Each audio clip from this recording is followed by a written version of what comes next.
How does New York City overall, as a city, as opposed to one specific property, compare to the rest of the world, comparatively speaking, as far as a network hub location geographically? Yeah, well, if I look at the three different, three key markets we're in, I mean, I would say can nicely compare New York City to Frankfurt. Both cities are home to hundreds of carriers from many, many different countries.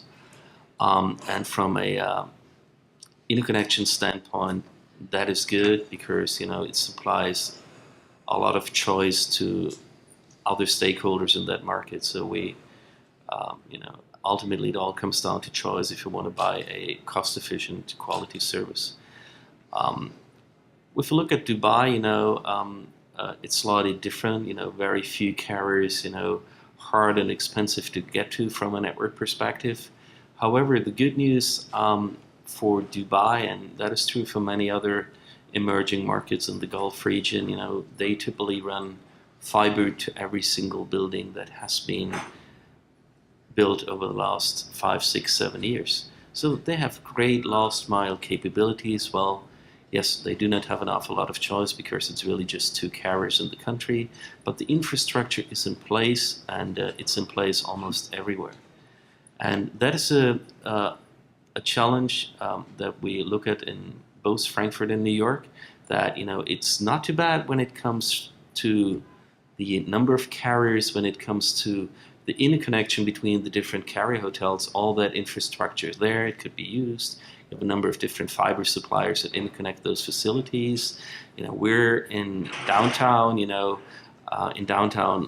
lot of those buildings around us do have, at least one fiber provider in their basement. But, just a few miles away from here, lots of places in Brooklyn, lots of places in Uptown, they lack fiber capacity. And this is really the major hurdle. And it's got to be a joint effort to bring fiber to those basements. And also the landlords need to understand that it's actually an asset that companies like Time Warner Telecom bring to their basement. It's part of the process to make the building ready for the next century, because we need to understand fiber is the only piece of infrastructure that actually scales. And you know what?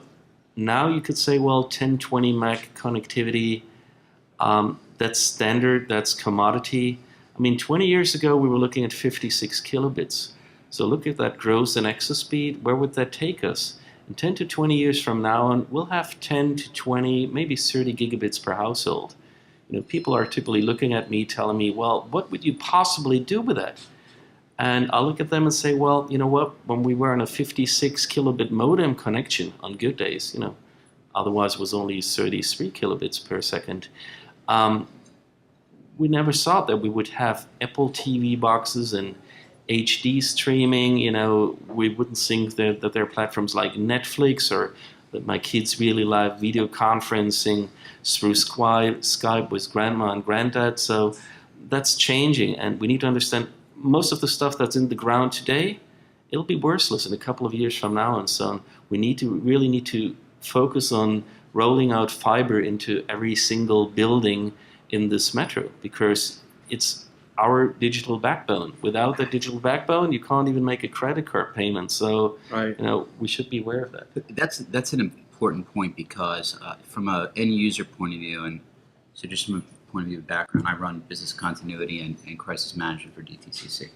We don't go into an area, geography now. So back when you were at 55 Water, he used to work for DTCC. We were in the United States, and that was it. So we're worldwide now through some acquisitions. And we don't go and look into an area anymore unless we look at the surrounding, metropolitan statistical area and say, is there fiber in the street? Because you have to really look at the extended enterprise. So Jim, to your panel before, it's taken so long since the Buttonwood Agreement from the 1800s, I guess it was, which started Wall Street, to us be able to actually work from home and to support that type of work that we do, whether it be back office or high frequency trading, which was the majority of the topic last session. To support that, you need that speed. And so rolling it out to households now becomes part of that extended footprint that all the financial firms are going to need to support. Thank you. Thank you for the input, David. Going back to the basic question, though, New York has some buildings that are strong fiber connectivity hubs. 375 Pearl is one that comes to mind. There are a couple of others, Hudson Street. There's some dark fiber networks in the city. Rob, how do you think those buildings compare to the type of connectivity hubs that exist throughout the rest of the country, and then also, if you feel comfortable talking about other parts of the world, just, comparatively speaking, on a scale? Oh, we have those buildings everywhere throughout the country. I mean, you go to LA, you can go down to Texas, into Miami. We have these big carrier hotels. For me, it's more about the end user buildings then too. How do we get that bandwidth to them? How do we educate, local real estate to the point of what it actually means to have this type of facilities in these buildings? And we talk about a connectivity hub. I mean, it's great that we have the 60 Hudson Streets and the 325s and the large carrier hotels out there. But the buildings that actually need to connect to them need that type of bandwidth themselves. And that's where we see the biggest obstacles in New York City is, I think, the lack of education when it comes to local real estate and what it actually means to have their buildings fiber ready, additional providers, the type of bandwidth, and not saying that all carriers are the same. I mean, there are big differences. You can never really compare apples to apples, but unfortunately, local real estate looks at it that way. And it's, there are many times that we've gone into buildings and we've said, hey, we'd like to bring fiber to your building, a diverse route from the LEC, and we'd get the response, well, Verizon's here already. There's fiber in the building. And that piece there has been a real obstacle for everyone, and not just, TW, but I'm sure for, our competitors such as Sedera or even Time Warner Cable for that matter. I mean, there's that education piece that we just struggle with, and no matter how many times I think we can get out there and say it ourselves, we lack the support, I think, of major cities to help push that, to mandate it, to bring more awareness to it. And again, that's why I was so happy and when we found out about Wired NYC and what they were doing. And we've seen a little bit of a change, right? I mean, we're getting into more buildings now. I think some of the larger organizations are starting to adopt and accept what companies like ours are trying to do. I think they're really looking at the tenants' needs today and how critical it is for them to have providers in there that they can actually run their businesses. But you need more of that to happen in order to have true connectivity hubs in New York City or anywhere throughout the country.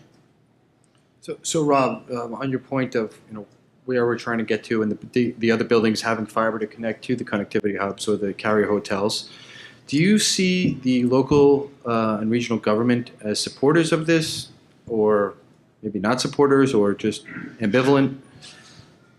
I don't know if I can answer that question, to be honest with you. Okay.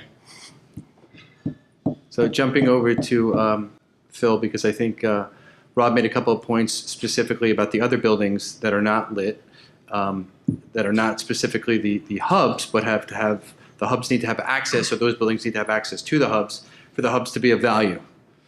How are you seeing the support from, or are you seeing any support from the local government and ownership of those buildings to try and get to a place where everything is lit and it's a city like Dubai, like Frank was explaining?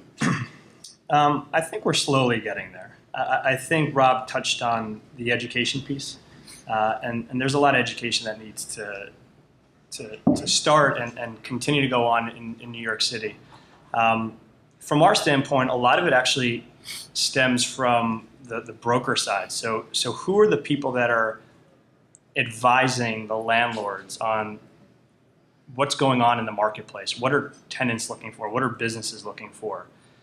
It's important, part of our mission, we're out there to educate landlords about the importance of connectivity. We're out there to educate brokers, and we're out there to educate tenants about the fact that they now have an easy way to communicate and understand which are the best connected buildings.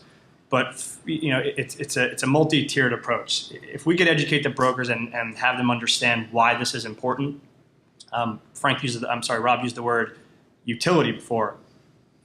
This is a utility. We're not talking about an amenity anymore. It used to go on, companies' websites or buildings' websites, and they would say high-speed internet, and they would advertise that, flashing lights. It's great. I mean, that's amazing. But what does that tell you? Are there multiple carriers in there? I mean, you don't tell the picture.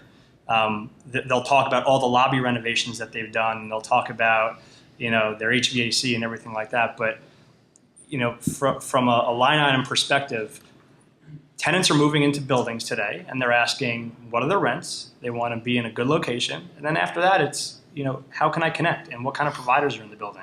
So part of our mission is to educate the brokers so that they can properly not only educate tenants in the market about these are the certain buildings out there that are the best connected, but they're the trusted advisors of the landlords and the owners out in the market. So it's kind of up to them to go back and say, hey, this is what's driving leasing activity today.